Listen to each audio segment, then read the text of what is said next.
ಎಲ್ಲರ ಮನೆಗೂ ಪರಿಚಯ ಇದ್ದಂಥ ಮೇರು ವಿದ್ವಾಂಸರು. ಒಂದು ಹಳ್ಳಿನ ಎದ್ದು ನಿಂತುಕೊಂಡು ಗೌರವ ಕೊಡುವಂಥ ಒಂದು ವ್ಯಕ್ತಿತ್ವ. ಪಿಟೀಲಿಗೆ 7 ತಂತಿಗಳನ್ನು ಅಳವಡಿಸಿ ಅದನ್ನು ನುಡಿಸ್ತಾ ಇದ್ರು.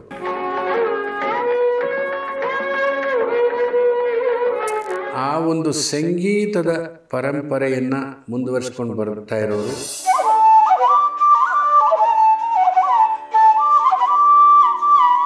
ಅವರ ತಾತನ ನೋಡಿ ತುಂಬ ಚಿಕ್ಕ ವಯಸ್ಸಿಗೆ ಆ ಚಪ್ಪಲ ನಮ್ಮ ತಂದೆಯವ್ರಿಗೂ ಹತ್ಕೊಟ್ಟು ಅವ್ರಿಗೆ ತುಂಬ ಒಳ್ಳೆ ಸಂಗೀತ, ಸಾಹಿತ್ಯ, ಸಂಸ್ಕೃತ ಮೂರಲ್ಲೂ ತುಂಬ ಪಾಂಡಿತ್ಯ ಇತ್ತಂತೆ. ಪುರಂದರ ವಿಠಲ ರಾಜ ಶರಣ ಕಮಲವ ನೋಡಿ ಬದುಕಿರು ಹರಿಯ ಕರುಣದೊಳಾದ ಭಾಗ್ಯ. ನಡ್ಕೊಂಬರೋರಂತೆ ಪಾಠಕ್ಕೆ ಟಿ ನರಸೀಪುರದಿಂದ ಮೈಸೂರು ನಡ್ಕೊಂಬಂದು ನಡ್ಕೊಂಡು ಹೋಗೋದು. ಎಷ್ಟೊಂದು ಸಂದರ್ಭದಲ್ಲಿ ಅವ್ರಿಗೆ ಕಚೇರಿ ತೃಪ್ತಿ ಆಗಲಿಲ್ಲ ಅಂದ್ರೆ ರಾತ್ರಿಯೆಲ್ಲ ಮನೇಲಿ ಕೂತ್ಕೊಂಡು ನುಡ್ಸೋರು ಹಾಡೋದಂತೆ ಇದೇ ಜಾಗದಲ್ಲಿ.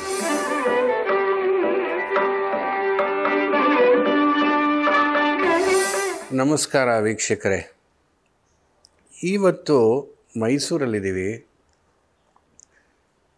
ಯಾರ ಮನೆ ಅಂತ ಹೇಳಿದರೆ ಇಡೀ ನಮ್ಮ ದೇಶದ, ನಮ್ಮ ದಕ್ಷಿಣದ ಎಲ್ಲರ ಮನೆಗೂ ಪರಿಚಯ ಇದ್ದಂಥ ಮೇರು ವಿದ್ವಾಂಸರು ಟಿ ನರಸೀಪುರದ ಚೌಡಯ್ಯನವರು.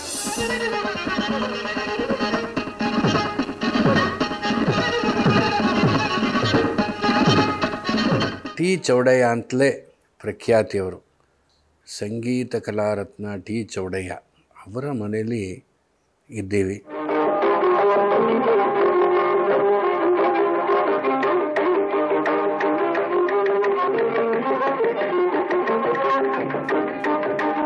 ಅವರ ಬಗ್ಗೆ, ಅವರ ಸಾಧನೆಗಳ ಬಗ್ಗೆ, ಅವರ ಅಪ್ರತಿಮವಾದ ಪಾಂಡಿತ್ಯ. ಅವರು ಕೇವಲ ಪಿಟೀಲು ವಾದಕರು ಮಾತ್ರವಲ್ಲದೆ ಒಳ್ಳೆಯ ವಾಗ್ಗೇಯಕಾರ ಕೂಡ. ಹಲವಾರು ಕೃತಿಗಳನ್ನು ರಚಿಸಿದ್ದಾರೆ. ಒಳ್ಳೆಯ ಗುರುಗಳು ಕೂಡ. ಹಾಗೂ ಒಂದು ಚಲನಚಿತ್ರವನ್ನು ಕೂಡ ಅವರು ನಿರ್ಮಾಣ ಮಾಡಿದ್ದಾರೆ. ಇಡೀ ನಮ್ಮ ದಕ್ಷಿಣ ಭಾರತದಲ್ಲಿ ಮುಖ್ಯವಾಗಿ ಚೌಡಯ್ಯನವರು ಅಂದರೆ ಇಡೀ ಪಟ್ಟಣ ಅಥವಾ ಒಂದು ಹಳ್ಳಿನ ಎದ್ದು ನಿಂತುಕೊಂಡು ಗೌರವ ಕೊಡುವಂಥ ಒಂದು ವ್ಯಕ್ತಿತ್ವ.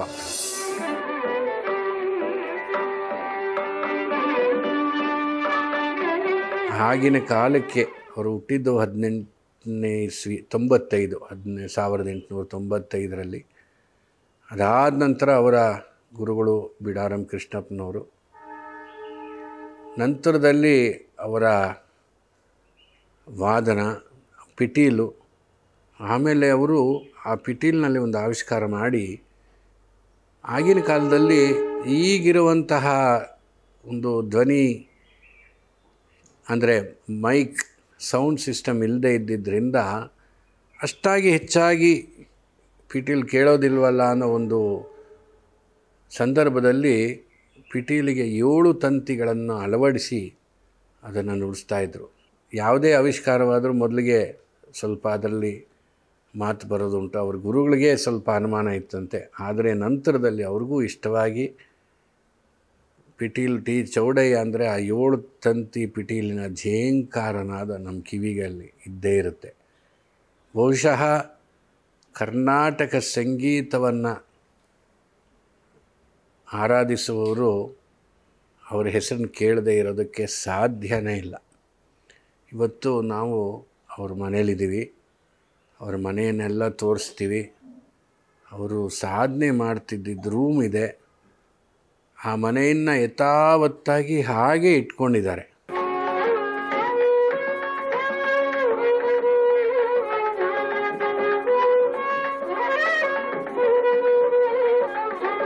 ಅದಕ್ಕೆ ಮೊದಲನೇದಾಗಿ ಅವರಿಗೆ, ಆ ಕುಟುಂಬದವರಿಗೆ ನಾವು ವಂದನೆಗಳನ್ನು ಹೇಳಬೇಕು. ಯಾಕೆಂದರೆ ಸುಮಾರು 100 ವರ್ಷದ ಮನೆ, 100 ವರ್ಷಕ್ಕೂ ಮೇಲೆ. ಇದು 1904ನೇ ಇಸ್ವಿಲಿ ಕಟ್ಟಿದ ಮನೆ ಅಂತ. ಇದು 120 ವರ್ಷದ ಮನೆ ಇವತ್ತು.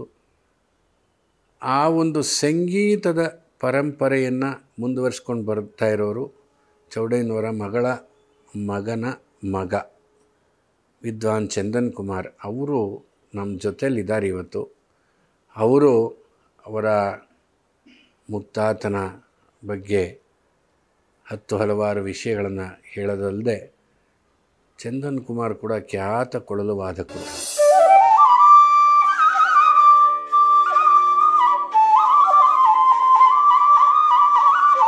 ಇಂಪಾದ ಕೊಳಲು ವಾದನಕ್ಕೆ ದೊಡ್ಡ ಹೆಸರು ನಮ್ಮ ಮೈಸೂರು ಚಂದನ್ ಕುಮಾರ್ ಅವರು. ಬನ್ನಿ ಅವ್ರನ್ನ ಮಾತಾಡ್ಸೋಣ, ಅವರ ಸಂಗೀತದ ಪರಂಪರೆಯನ್ನು ತಿಳ್ಕೊಳ್ಳೋಣ. ಚಂದನ್ ನಮಸ್ಕಾರ. ನಮಸ್ತೆ ಸರ್. ಮಾತಿನಲ್ಲಿ ಚಂದನ್ ಅಂತೇನು ಹೇಳ್ತೀನಪ್ಪ, ಕುಮಾರ್ ಅಂತ ಮನಸ್ಸಲ್ಲಿರುತ್ತೆ. ಆಗಲಿ ಸರ್. ತುಂಬ ಸಂತೋಷ ಇವತ್ತು ನೀವು ನಮ್ಮ ಜೊತೆಗಿರೋದು. ಸ್ವಲ್ಪ ನಮಗೆ ಚೌಡಯ್ಯನವರ ವಿಷಯ, ಅವರ ಕುಟುಂಬ, ಅವರು ಸಂಗೀತಕ್ಕೆ ಬಂದಿದ್ದು, ಅವರ ವಂಶದಲ್ಲಿ ಬಹುಶಃ ಈಗ ಸಂಗೀತನ ಮುಂದುವರ್ಸ್ಕೊಂಡು ಹೋಗ್ತಾ ಇರೋದು ನೀವೊಬ್ಬರೇ. ಅದ್ರ ಬಗ್ಗೆ ಸ್ವಲ್ಪ ಹೇಳಬೇಕು ಅಂತ. ಈ ಸಂದರ್ಶನ ನನಗೆ ತುಂಬ ವಿಶೇಷ, ತುಂಬ ಮುಖ್ಯವಾದ ಒಂದು ಕಾರಣ ಏನಂದರೆ ಅದು ನನ್ನ ಪೂಜ್ಯ ತಾತನವರಾದ ಚೌಡಯ್ಯನವ್ರಿಗೆ ಸಂಬಂಧಪಟ್ಟಿದ್ದು. ಮತ್ತು ಈ ಸಂದರ್ಶನ ಮಾಡ್ತಿರೋರು ನನ್ನ ಗುರು ಸಮಾನರಾದ ವಿದ್ವಾನ್ ಶ್ರೀ ಅನಂತಕೃಷ್ಣ ಶರ್ಮಾ ಅವರು ನನ್ನ ಗುರು ಸಮಾನರು. ಅವ್ರನ್ನ ನಾನು ತುಂಬ ಪೂಜ್ಯ ಭಾವನೆಯಿಂದ, ತುಂಬ ಪ್ರೀತಿಯಿಂದ ಶಿವು ಸರ್ ಅಂತ ಸಂಬೋಧಿಸ್ತೀನಿ. ಅದೇ ಸರಿ. ಅವ್ರು ಮಾಡ್ತಿರೋದು ನನಗಿದು ತುಂಬ ವಿಶೇಷ. ತಾತ ಅವ್ರನ್ನ ಆ್ಯಕ್ಚುಲಿ ನನಗೆ ಅವರು ಮುತ್ತಾತ ಆಗಬೇಕು. ಮುತ್ತಾತ. ಚೌಡಯ್ಯನವ್ರಿಗೆ 3 ಜನ ಹೆಣ್ಮಕ್ಳು. ಅದರಲ್ಲಿ ದೊಡ್ಡವರು ಶ್ರೀಮತಿ ಪದ್ಮಮ್ನವರು. ಪದ್ಮಮ್ನವರ ಮಗ ನಮ್ಮ ಪೂಜ್ಯ ತಂದೆಯವರು ಶ್ರೀ ಆನಂದ್ ಕುಮಾರ್ ಅಂತ. ಚೌಡಯ್ಯನವ್ರಿಗೆ ಗಂಡು ಮಕ್ಕಳು ಇಲ್ದಿದ್ದ ಕಾರಣ ಅವರು ನಮ್ಮ ಪೂಜ್ಯ ತಂದೆಯವ್ರನ್ನ ದತ್ತುವಾಗಿ ತಗೊಂಡ್ರು. ಆ ಕಾರಣ ನಮ್ಮ ತಂದೆಯವರು ತಾತನವರ ಒಡನಾಟದಲ್ಲೇ ಇದೇ ಮನೆಯಲ್ಲಿ, ತಾತ ತಂದೆ ತಾಯಿ ಹತ್ರ ಬೆಳೀಲಿಲ್ಲ, ತಾತ ಅಜ್ಜಿ ಒಂದು ನೆರಳಿನಲ್ಲಿ ಬೆಳೆದ್ರು. ಹಾಗಾಗಿ ಅವರ ಸಂಗೀತದ ಅವರ ತಿಳುವಳಿಕೆ ಫಾರ್ಮಲಾಗಿ ನಮ್ಮ ತಂದೆಯವರು ಏನೂ ಸಂಗೀತ ಅಭ್ಯಾಸ ಮಾಡಲಿಲ್ಲ. ಚೌಡಯ್ಯನವ್ರು ಹೇಗೆ ಕಾರ್ ಬಗ್ಗೆ ಒಂದು ಚಪ್ಪಲ ಇತ್ತು, ಅದು ನಮ್ಮ ತಂದೆಯವ್ರಿಗೆ ಅವರ ತಾತನ ನೋಡಿ ತುಂಬ ಚಿಕ್ಕ ವಯಸ್ಸಿಗೆ ಆ ಚಪ್ಪಲ ನಮ್ಮ ತಂದೆಯವ್ರಿಗೂ ಹತ್ಕೊಟ್ಟು. ಸೊ ಆದ್ದರಿಂದ 12ನೇ ವಯಸ್ಸಿಗೆ ನಮ್ಮ ತಂದೆ ಆಗಿನ ಕಾಲದಲ್ಲಿ 12ನೇ ವಯಸ್ಸಿಗೆ ಕಾರ್ನ ಕಲಿತು ಚೌಡಯ್ಯನವರ ಅಫಿಷಿಯಲ್ ಡ್ರೈವರ್ ಆದರು. ಬಾ. ಚೌಡಯ್ಯನವರ ಎಲ್ಲ ಕಾರ್ಯಕ್ರಮಗಳಿಗೆ ಲೈಸೆನ್ಸ್ ಇರ್ತಿತ್ತು 12 ವರ್ಷ. ಅದೆಲ್ಲ ಆವಾಗಿನ ಕಾಲ ಚೌಡಯ್ಯನವರು ಸೆಲೆಬ್ರಿಟಿ ಆದ್ದರಿಂದ ಅವ್ರನ್ನ ಯಾರನ್ನೂ ಕೇಳ್ತಿರ್ಲಿಲ್ಲ. ಸೊ ಹಾಗಾಗಿ 12ನೇ ವಯಸ್ಸು ಅಂದರೆ ತುಂಬ ಚಿಕ್ಕ ವಯಸ್ಸಿನಿಂದ, ಅವರ ಬಾಲ್ಯದಿಂದನೇ ಪ್ರಾಯಶಃ ಚೌಡಯ್ಯನವರ ಒಡನಾಟ ಇದ್ದಿದ್ದರಿಂದ ಚೌಡಯ್ಯನವ್ರನ್ನ ಒಂದು ಸಂಗೀತ ಕಲಾವಿದನಾಗಿ ಮತ್ತು ಅವರೆಲ್ಲ ಮಜಲುಗಳು ನಮ್ಮ ತಂದೆಯವರು ತುಂಬ ಚೆನ್ನಾಗಿ ನೋಡಿದರು. ಆ ನಂತರದಲ್ಲಿ ನಿಮ್ಮ ತಾತ 1895 ಹುಟ್ಟಿದ್ರು. ಅವರು ಮೈಸೂರಿಗೆ ಬಂದಿದ್ದು ಹೆಚ್ಚು ಕಮ್ಮಿ ಅವರು ಮೈಸೂರಿಗೆ ತುಂಬ ಬಾಲ್ಯದಲ್ಲೇ ಬಂದಿದ್ದರು ಅಂತ ನನ್ನ ತಿಳುವಳಿಕೆ ಸರ್. ಅವ್ರಿಗೆ ಯಾರೋ ಜ್ಯೋತಿಷಿಗಳು ಹೇಳಿ ಅವ್ರಿಗೆ ಈ ಶಾಲಾ ವಿದ್ಯಾಭ್ಯಾಸ ಏನೋ ಅವ್ರಿಗೆ ತಲೆಗೆ ಹತ್ತೋದಿಲ್ಲ ಅಂತ ಅವಾಗೆಲ್ಲ ಅದೆಲ್ಲ ನಿಮ್ಗೆ ತಿಳಿದಿರೋ ವಿಷಯನೇ.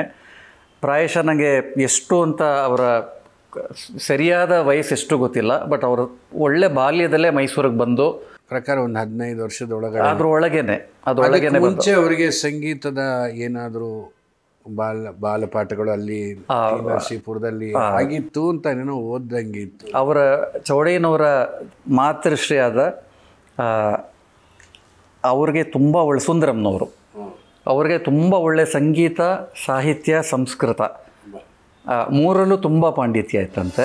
ಹರಿ ಸಮರ್ಪಣೆ ಮಾಡಿ ಬದುಕಿರೋ, ಹರಿ ಸಮರ್ಪಣೆ ಮಾಡಿ ಬದುಕಿರೋ, ಶ್ರೀ ಪುರಂದರ ವಿಠಲ ರಾಜ ಚರಣ ಕಮಲವ ನೋಡಿ ಬದುಕಿರೋ, ಹರಿಯ ಕರುಣದೊಳಾದ ಭಾಗ್ಯವು ಹರಿ ಸಮರ್ಪಣೆ ಮಾಡಿ ಬದುಕಿ. ಜ್ಯೋತಿಷ್ ಶಾಸ್ತ್ರದಲ್ಲಿ ಎತ್ತಿದ ಕೈ ಅಂತೆ ಚೌಡಯ್ಯನವ್ರ ತಾಯಿ.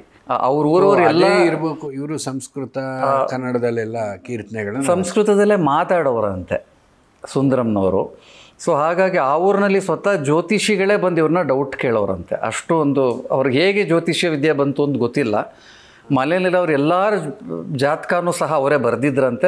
ಜಾತಕ ನೋಡೇ ಒಂದ್ಸಲಿ ಹೇಳ್ಬಿಡ್ತಿದ್ರಂತೆ ಹೀಗೆ ಅಂತ. ಸೊ ಅದರಿಂದ ಸಂಗೀತ ಸಾಹಿತ್ಯ ಎಲ್ಲ ಚಿಕ್ಕ ವಯಸ್ಸಿನಲ್ಲೇ ಅವ್ರ ತಾಯಿಯ ಒಡನಾಟದಿಂದ ತಾತನವ್ರಿಗೆ ಬಂದಿತ್ತು. ಆಮೇಲೆ ಇನ್ನೂ ಉನ್ನತ ಶಿಕ್ಷಣ ಆಗಬೇಕು ಅಂತ ಅವ್ರ ಪೈಕಿನೇ ನಮ್ಮ ಕುಟುಂಬದಲ್ಲಿ ಯಾರೋ ಅಲ್ಲಿ ಸ್ವಲ್ಪ ಮಟ್ಟಿಗೆ ಹಾರ್ಮೋನಿಯಮು ಸಂಗೀತ ಎಲ್ಲ ಆಗಿನ ಕಾಲದೆಲ್ಲ ಇತ್ತಲ್ಲ, ಡ್ರಾಮಾದಲ್ಲಿ ಆ ಥರ ಏನೋ ಬಾಲ್ಪಾಠ ಆಗಿದೆ ಊರಿನಲ್ಲಿ ಬಾಲ್ಯದಲ್ಲಿ. ಇಲ್ಲ ಇನ್ನೂ ಸ್ವಲ್ಪ ಪ್ರಖರವಾಗಿ ಸಂಗೀತ ಅಭ್ಯಾಸ ಮಾಡಬೇಕು ಅಂತ ಆವಾಗ ಮೈಸೂರಿಗೆ ಅವರು ಸ್ವಲ್ಪ ದಿನ ಅವ್ರು 2 ಕಡೆನೂ ಶಟ್ಲ್ ಮಾಡ್ತಿದ್ದ ಒಂದು ಕಾಲನೂ ಇತ್ತಂತೆ. ನಡ್ಕೊಂಬರೋರಂತೆ ಪಾಠಕ್ಕೆ. ನರಸೀಪುರದಿಂದ ಮೈಸೂರು ನಡ್ಕೊಂಡು ಹೋಗೋರಂತೆ. ಸ್ಟಾರ್ಟಿಂಗ್ ಡೇಸಲ್ಲಿ ಅಷ್ಟೇ ಎಲ್ಲ ಕಷ್ಟಪಟ್ಟಿದ್ದಾರೆ. ನಂತರ ಕಾಲದಲ್ಲಿ ಮೈಸೂರಿಗೆ ಬಂದು ಶಿವರಾಮಪೇಟೆನಲ್ಲಿ, ಈ ಮನೆ ಅಲ್ಲ, ಮೈಸೂರಿಗೆ ಬಂದು ಹೊಸದ್ರಲ್ಲಿ ಶಿವರಾಮಪೇಟೆನಲ್ಲಿ ಕೊತ್ವಾಲ್ ರಾಮಯ್ಯ ಬೀದಿ ಅಂತ ಒಂದು ಬೀದಿ ಇದೆ, ಅಲ್ಲಿ ಸ್ವಲ್ಪ ವರ್ಷಗಳಿದ್ದರಂತೆ. ಆಮೇಲೆ ಈ ಮನೆ ಕಟ್ಟಿದ್ದು 1904. ನನ್ನ ತಿಳುವಳಿಕೆಯ ಪ್ರಕಾರ ನಮ್ಮ ಅಜ್ಜಿಯರು ಮತ್ತು ನಮ್ಮ ತಂದೆಯವರೆಲ್ಲ ಹೇಳಿ 1930ನೇ ಇಸ್ವಿಲಿ ಕಟ್ಟಿದ್ದಂಥ ಈ ಮನೆಯನ್ನು ಚೌಡೇನವ್ರು ಕೊಂಡ್ಕೊಂಡ್ರಂತೆ. ಅವಾಗ್ಲಿಂದನೂ ಅವ್ರು ಇಲ್ಲಿ ವಾಸ ಇದ್ದಾರೆ. ಕಟ್ಟಿದಂಥ ಮನೆಯನ್ನು ಚೌಡೇನವರು. ಮುಂಚೆ ಇದು ಹಾಸ್ಟ್ಲಾಗಿತ್ತಂತೆ. ಈ ಹಾಸ್ಟ್ಲಾಗಿದ್ದಾಗ ಕೆಂಗಲ್ ಹನುಮಂತನವರು ಈ ಹಾಸ್ಟೆಲ್ನಲ್ಲಿ ವಿದ್ಯಾರ್ಥಿಯಾಗಿ ಓದ್ಕೊಂಡಿದ್ದಾರಂತೆ. ಆಮೇಲೆ ಅವರ ಹಾಸ್ಟ್ಲಾದ ಮೇಲೆ ಒಂದು ಕುಟುಂಬ ಇದ್ದರಂತೆ ಇಲ್ಲಿ. ಅದಾದಮೇಲೆ ಆ ಮನೆಯನ್ನು ಚೌಡೇನವ್ರು ಕೊಂಡ್ಕೊಂಡ್ರಂತೆ 1930ನೇ ಇಸ್ವಿನಲ್ಲಿ. ಆವಾಗಲಿಂದನೂ ಇಲ್ಲೇ ವಾಸ, ಅವರು ಕಾಲವಾಗೋವರೆಗೂ ಇಲ್ಲೇ ವಾಸ ಮಾಡಿದ್ದಾರೆ. ಅಂದರೆ ಅವರು ಬಿಡಾರಂ ಕೃಷ್ಣಪ್ಪನವರು ಹತ್ರ ಅವರು ಸಂಗೀತ ಪಾಠಕ್ಕೆ ಸೇರಿಕೊಂಡ್ರು. ಮತ್ತು ಸುಮಾರು ಕಾರ್ಯಕ್ರಮಗಳನ್ನು ಅವ್ರ ಜೊತೆ ಪಿಟೀಲು ಪಕ್ವಾದಲ್ಲಿ ನುಡಿಸಿದ್ರು. ಆ ಪಿಟೀಲುಗಳೆಲ್ಲ ನಿಮ್ಮ ಹತ್ರ ಇದೆ, ನಾವು ಖಂಡಿತ ತೋರಿಸ್ತೀವಿ. ಆ 7 ತಂತಿ ಪಿಟೀಲು ಮಾಡಿದ್ದು ಅವರು ವಯೋಲಾಗೆ. ಹೌದು ಸರ್, ತುಂಬ ಜನಕ್ಕೆ ಆ ತಿಳುವಳಿಕೆ ಇಲ್ಲ. ಎಲ್ಲ ವೈಲಿನ್ ಹೇಳ್ತಾರೆ, ಅದು ಆ್ಯಕ್ಚುಲಿ ವಯೋಲ. ವೈಲಿನ್ಗಿಂತ ಸ್ವಲ್ಪ ದೊಡ್ಡದು ಬರುತ್ತೆ. ಅಂದರೆ ಅದು ವೈಲಿನ್, ಇದು ಸುಮ್ಮನೆ ನಿಮ್ಮ ತಿಳುವಳಿಕೆಗೆ, ವೈಲಿನ್, ವಿಯೋಲಾ, ಚೆಲ್ಲೋ, ಡಬ್ಬಲ್ ಬೇಸ್ ಅದೆಲ್ಲ ವೈಲಿನ್ ಜಾತಿಗೆ ಸೇರೋದು. ವಯೋಲಾ ಅನ್ನೋದು ಸ್ವಲ್ಪ ದೊಡ್ಡದು, ಅಂದರೆ ಫಿಂಗರ್ ಬೋರ್ಡ್ ಸ್ವಲ್ಪ ಅಗಲ ಇರುತ್ತೆ. ಹಾಗಾಗಿ 3 ಸ್ವರಕ್ಕೆ 2 ತಂತಿ ಹಾಕಿ ಒಂದು ಪಂಚಮ ಮಾತ್ರ ಒಂದು ತಂತಿ. ಕೆಳಗಿನ ಷಡ್ಜ ಬರುತ್ತಲ್ಲ ಸರ್, ಸಾಪ ಬರುತ್ತಲ್ಲ, ಅತಿ ಮಂದರದ ಷಡ್ಜ ಇದೆಯಲ್ಲ ಅದು ಮಾತ್ರ ಒಂದು ತಂತಿ. ಇನ್ನು ಮಿಕ್ಕಿದ್ದೆಲ್ಲ 2 2 1 2 2 2. ಸೊ ಒಟ್ಟು 7 ತಂತಿ. 7 ತಂತಿ ಪಿಟೀಲೇ ಪಾಶ್ಚಾತ್ಯ ವಾದ್ಯ. ಅದರಲ್ಲಿ ಆ ವಯೋಲಾಗೆ 7 ತಂತಿಯನ್ನು ಅಳವಡಿಸಿ ಅದನ್ನು ನುಡಿಸಿ ಜೈ ಬೇರಿ ಹೊಡೆದು, ನನಗನ್ಸಿರೋ ಪ್ರಕಾರ, ತಿಳಿದಿರೋ ಪ್ರಕಾರ, ಮಡ್ರಾಸ್ ಮ್ಯೂಸಿಕ್ ಅಕಾಡೆಮಿಯ ಸಂಗೀತ ಕಲಾನಿಧಿ ಅದು ಬೇರೆ ರಾಜ್ಯದವರಿಗೆ ಸಿಕ್ಕಿದ್ದು ಮೊದಲು ಅಂದರೆ ನಮ್ಮ ಟಿ ಚೌಡೇನವರಿಗೆ. ಚಂದನ್, ಆ ಬಗ್ಗೆ ಕಥೆಗಳು ನಿಮ್ಮ ತಂದೆ ಸುಮಾರು ಹಂಚ್ಕೊಂಡಿರ್ತಾರೆ. ಅವ್ರ ಜೊತೆ ಕಾರ್ಯಕ್ರಮ ಕೊಟ್ಟಿದ್ದು, ಇವ್ರ ಜೊತೆಗೆ ಹೋಗಿದ್ದು ಎಲ್ಲ, ಆ ಥರದ್ದು ಏನಾದರೂ ಒಂದಷ್ಟು ನೆನಪು ನಿಮ್ಮಲ್ಲಿ? ಸಾಕಷ್ಟು. ನಮ್ಮ ತಂದೆಯವರು ಸಂಗೀತದ ಹುಚ್ಚು ಬಂದಿದ್ದು ತಾತನವರ ಒಂದು ಒಡನಾಟದಿಂದನೇ. ಫಾರ್ಮಲಾಗಿ ಮ್ಯೂಸಿಕಲ್ ಎಜುಕೇಷನ್ ಏನು ನಮ್ಮ ತಂದೆಯವ್ರಿಗೆ ಇಲ್ಲದೇ ಇದ್ರೂ ಒಳ್ಳೆ ಗಟ್ಟಿ ಸಂಗೀತ ಕೇಳಿ, ಸ್ವತಃ ತಾತ ಅವರೇ ಮನೇಲಿ ಯಾವಾಗಲೂ ಸಾಧನೆ ಮಾಡ್ತಿದ್ದು ಕೇಳಿ, ಅವರು ಪಾಠ ಮಾಡ್ತಿದ್ದಿದ್ದು ಕೇಳಿ. ಮತ್ತು ಚೌಡೇನವರು ಆಗಿನ ಕಾಲದ ತುಂಬ ಮುಂಚೂಣಿ, ತುಂಬ ಮೇಲ್ಮಟ್ಟದ ಕಲಾವಿದರಾದ್ದರಿಂದ ಆಗಿನ ಕಾಲದಲ್ಲಿ ಯಾರು ದಿಗ್ಗಜರಿದ್ದರು, ಅರಿಯಾಕುಡಿ ರಾಮಾನುಜ ಅಯ್ಯಂಗಾರ್, ಆಲತ್ತೂರು ಬ್ರದರ್ಸ್, GNB ಅವರು, ಚಂಬೈ ವೈದ್ಯನಾಥ್ ಭಾಗವತರು, TR ಮಹಾಲಿಂಗಂ ಮುಂತಾದವರು ಎಷ್ಟೊಂದು ಹೆಸರು ನಾವು ಬಿಟ್ಟಿರಬಹುದು. ಇವರು ಇಂಥ ಎಲ್ಲ ಕಲಾವಿದರಿಗೆ ತಾತ ಅವ್ರ ಜೊತೆ ಇವರು ಅಫಿಷಿಯಲ್ ಡ್ರೈವರಾಗಿ ಹೋಗಿ ಆ ಕಾರ್ಯಕ್ರಮಗಳೆಲ್ಲ ಕೇಳಿ ಒಳ್ಳೆ ಸಂಗೀತ ಜ್ಞಾನನ ಸಂಪಾದನೆ ಮಾಡಿಕೊಂಡಿದ್ದರು. ಎಷ್ಟು ಜ್ಞಾನ ಸಂಪಾದನೆ ಮಾಡ್ಕೊಂಡಿದ್ರು ಅಂದರೆ, ನಾನು ಒಂದು ಹರಿಕಾಂಬೋದಿ ನುಡಿಸ್ತಾ ಏನಾರ ಕಮಾಜ್ ಸಂಚಾರ ಬಂದರೆ, ಕಮಾಜ್ ಸಂಚಾರ ಹರಿಕಾಂಬೋದಿ ಬಂದರೆ ಒಂದೇ ಸಲ ಐಡೆಂಟಿಫೈ ಮಾಡಿ ಹೇಳೋರು. ಒಂದು ಟ್ವಿನ್ ಬ್ರದರ್ಸ್ ಇದ್ದರೆ ಅದೆರಡೂ ಹೇಗೆ ನಾವಿಬ್ಬರು ಐಡೆಂಟಿಫೈ ಮಾಡ್ತೀವಿ, ಅಷ್ಟು ಆ ರಾಗದ ಪ್ರತ್ಯೇಕತೆ ಬರಬೇಕು ಅಂತ. ಅಂದರೆ ಸಂಗೀತ ಕಲಿದೇನೆ ಅವ್ರಿಗೆ ಅಷ್ಟರ ಮಟ್ಟಿಗೊಂದು profound knowledge of Carnatic music ಇತ್ತು. ಒಳ್ಳೆ ಸಂಗೀತ ಲೈವ್ ಕೇಳಿದರು. ಒಳ್ಳೆ ಈ ಎಲ್ಲ ಕಲಾವಿದರ ತುಂಬ ಹತ್ತಿರದಿಂದ ನೋಡಿದರು.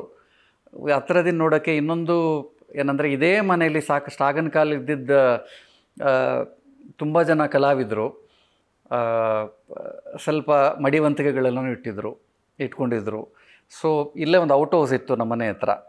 ಅದನ್ನ ಅವ್ರಿಗೆ ಅಂತಲೇ ಆರ್ಟಿಸ್ಟ್, ಈ ಕಡೆ ಒಂದು ಔಟ್ ಹೌಸ್, ಈ ಕಡೆ ಒಂದು ಔಟ್ ಹೌಸ್ ಇತ್ತು. ಈ ಕಡೆ ಔಟ್ ಹೌಸ್ ಎಲ್ಲ ಶಿಷ್ಯರಿಗೆ, ಅವರ ತುಂಬ ಪ್ರಮುಖ ಶಿಷ್ಯರಲ್ಲಿ ಸೇತುರಾಮಯ್ಯನವರು, ಕಂಡದೇವಿ ಅಳಗಿರಿ ಸ್ವಾಮಿಯವರು, ಆರ್ ಕೆ ವೆಂಕಟರಾಮಶಾಸ್ತ್ರಿಗಳು. ಆರ್ ಕೆ ವೆಂಕಟರಾಮಶಾಸ್ತ್ರಿಗಳಂತೂ ತುಂಬ ಶ್ರೋತ್ರಿಯ ಬ್ರಾಹ್ಮಣರು. ಆಗಿನ ಕಾಲದಲ್ಲಿ ತುಂಬ ಅವರು ಪೂಜೆ ಪುನಸ್ಕಾರಗಳೆಲ್ಲ ತುಂಬ ಜಾಸ್ತಿ ಇಟ್ಕೊಂಡಿದ್ದರು. ಅವರು ಕಾಲು ಆಗೋ ತನಕ ಪುಷ್ಯಬೋಳ ಪಂಚಮಿ ದಿನ ಅವರೇ ಅಭಿಷೇಕ ಮಾಡ್ತಿದ್ದರು ತ್ಯಾಗರಾಜರ ಸಮಾಧಿಗೆ. ಸೊ ಅವರೆಲ್ಲ ಇರ್ತಿದ್ದು, ಅವ್ರಿಗೆಲ್ಲ ಶಿಷ್ಯರಿಗೆ ಅಂತ ಒಂದು ಕ್ವಾರ್ಟರ್ಸ್ ಮಾಡಿದರು. ಈ ಕಡೆ ಕಲಾವಿದರು ಚೆಂಬಯ್ಯವ್ರಂತೂ ಯಾವ ಹೋಟ್ಲಲ್ಲೂ ಮೈಸೂರು ಬಂದರೆ ಉಳ್ಕೋತಾ ಇರಲಿಲ್ಲ. ಯಾವಾಗಲೂ ನಮ್ಮನೆಯಲ್ಲೇ. ಮತ್ತು ಚೆಂಬಯ್ಯನವ್ರು ಇದೇ ಜಾಗದಲ್ಲಿ ಯಾವಾಗಲೂ ಮಲ್ಕೊಳ್ಳೋರು. ಅವರು ಮಲ್ಕೋತಿದ್ದ ಜಾಗ ಇದು. ಚೆಂಬಯ್ಯ ವೈದ್ಯನಾಥ ಭಾಗವತರು. ಸೊ ಅವ್ರಿಗೆ ಉಳ್ಕೊಳ್ಳೋಕ್ಕೆ ಅವ್ರಿಗೆ ಒಂದು ಅಕ್ಕಿ ಬೇಳೆ ಕೊಟ್ಟರೆ, ನಮ್ಮ ಮನೇಲಿ ಬಾವಿ ಇತ್ತು, ಅವರು ನಲ್ಲಿ ನೀರು ಕುಡಿತಿರ್ಲಿಲ್ವಂತೆ ಚೆಂಬಯ್ಯ ಭಾಗವತರು. ಅವರು ಬಾವಿನಲ್ಲಿ ಅವರೇ ನೀರನ್ನ ಸೇದ್ಕೊಂಡು ಸ್ನಾನಾದಿಗಳೆಲ್ಲ ಮುಗಿಸಿ ಅವ್ರದ್ದೇನು ಅನುಷ್ಠಾನಗಿದೆ ಎಲ್ಲ ಮುಗಿಸ್ಬಿಟ್ಟು ಅವರೇ ಅಡುಗೆ ಮಾಡ್ಕೊಳ್ಳೋರಂತೆ. ಮೆಣಸುಣ್ಣು ಪುಡಿ ತವರೋರಂತೆ ಊರಿಂದ. ಅಕ್ಕಿ ಬೇಳೆ ಮಾತ್ರ ಕೊಡಬೇಕಿತ್ತಂತೆ. ಎಲ್ಲ ಮಾಡಿ ಅಡುಗೆ ಮಾಡಿ ಎಲ್ಲ ಮಾಡಿ ಮುಗಿಸ್ಕೊಂಡು ಇಲ್ಲಿ ಕೂತ್ಕೊಂಡ್ರೆ ರಾತ್ರಿವರೆಗೂ ಇಲ್ಲಿರೋರಂತೆ. ಏನೋ ಅವ್ರ ಕಚೇರಿ ಬಗ್ಗೆ, ಅವರ ವೃತ್ತಿ ಬಗ್ಗೆ ಎಲ್ಲ ಸಂಭಾಷಣೆಗಳಾಗದಂತೆ. ಇದೇ ಇವಾಗ ನಾನು ಶಿವು ಸರ್ ನೀವು ಇದೇ ಕುರ್ಚಿನಲ್ಲಿ ಇಬ್ಬರು ಪಕ್ಕ ಹೀಗೆ ಕೂತ್ಕೊಂಡು ಪಾಲ್ಘಾಟ್ ಮಣಿಯರವರು ಅವರು ಎಲ್ಲ ಮಾತಾಡೋರಂತೆ. ಎಷ್ಟೊಂದು ಸಂದರ್ಭದಲ್ಲಿ ಅವ್ರಿಗೆ ಕಚೇರಿ ತೃಪ್ತಿ ಆಗಲಿಲ್ಲ ಅಂದರೆ ರಾತ್ರಿಯೆಲ್ಲ ಮನೇಲಿ ಕೂತ್ಕೊಂಡು ನುಡ್ಸೋರು ಹಾಡೋರಂತೆ ಇದೇ ಜಾಗದಲ್ಲಿ. ಯಾಕೋ ಇವತ್ತು ನನಗೆ ಕಾಂಬೋದಿಗೆ ಸರಿಯಾಗಿ ಒದಗಿ ಬರಲಿಲ್ಲ ಅಂಥೇಳಿ ರಾತ್ರಿ ಎಲ್ಲ ಬಂಚೌಡವ್ನವ್ರು ಬೆಳಗ್ಗೆವರೆಗೂ ನುಡ್ಸೋರಂತೆ. 3 ಗಂಟೆವರೆಗೂ ನುಡಿಸಿ ತಿರ್ಗಾ ಎದ್ದು 4 ಗಂಟೆಗೆ ಎದ್ದು ತಿರ್ಗಾ 4 ಗಂಟೆಯಿಂದ 7 ಗಂಟೆ ಸಾಧನೆ ಮಾಡೋರಂತೆ. ಅದನ್ನೆಲ್ಲ ನಮ್ಮ ತಂದೆ, ನಾನು ಯಾವತ್ತೂ ಆ ಥರ ಸಾಧನೆ ಮಾಡಲಿಲ್ಲ.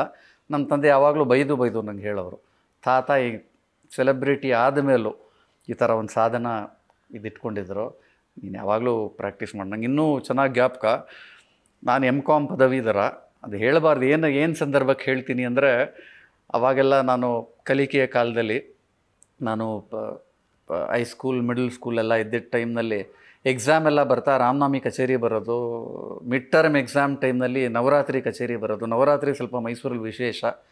ನಮ್ಮ Ganeshotsav especially mid term exam ಟೈಮಲ್ಲಿ ಗಣೇಶೋತ್ಸವ ಮತ್ತು ನವರಾತ್ರಿ ಬರೋದು. ಫೈನಲ್ ಎಕ್ಸಾಮ್ ಟೈಮ್ನಲ್ಲಿ ರಾಮೋತ್ಸವ ಬರೋದು. ನಮ್ಮ ಕರ್ನಾಟಕ ಪ್ರಾಂತದಲ್ಲಿ 2 ತುಂಬ ದೊಡ್ಡ ಫೆಸ್ಟಿವಲ್ಲು. ರಾಮೋತ್ಸವ ಮೂರು ತುಂಬ ಜೋರಾಗೆ. ನನಗೆ ಎಕ್ಸಾಮ್ ಇದೆ, ಓದ್ಕೋಬೇಕು ಅಂತ ನಮ್ಮ ತಂದೆಯವರಲ್ಲೂ, ಹಂಗಾರೆ ಊಟ ಮಾಡಬೇಡ ಅಂತ ಹೇಳೋರು. ಊಟ ಬಿಟ್ಟಿದ್ಯಾ ಅಂಥೇಳಿ, ನೀ ಏನಾರ ಇವತ್ತು ನುಡ್ಸ್ಲಿಲ್ಲ ಅಂದರೆ, ನಮ್ಮನೇಲಿ ಆವಾಗಿನ ಕಾಲದಲ್ಲೆಲ್ಲ ನಾವೆಲ್ಲ ಚಿಕ್ಕವರಾಗಿದ್ದಾಗ ನಮ್ಮ ಮನೇಲಿ ಹಂಡೆ ನೀರು, ಒಲೆ ಉರಿ ಹಾಕ್ಬಿಟ್ಟು ಹಂಡೆಯಲ್ಲಿ ಸ್ನಾನ ಮಾಡ್ತಾಯಿದ್ವಿ. ಫ್ಲೂಟ್ನೆಲ್ಲ ಹೊಲೆಗೆ ಹಾಕ್ಬಿಡ್ತೀನಿ ನಮ್ಮ ತಂದೆ ಎದುರಿಸೋರು. ಹೆದರಿಕೆಗೆ ನಾನು ಅವಾಗೆಲ್ಲ ಬೈಕೋತಾ ಇದ್ವಿ, ಏನಪ್ಪ ಇಷ್ಟೆಲ್ಲ ಶಿಕ್ಷೆ ಕೊಡ್ತಾರೆ ಅಂತ. ಇವತ್ತು ಅದರ ಬೆಲೆ ಗೊತ್ತಾಗುತ್ತೆ ಸರ್ ಏನು ಅಂತ.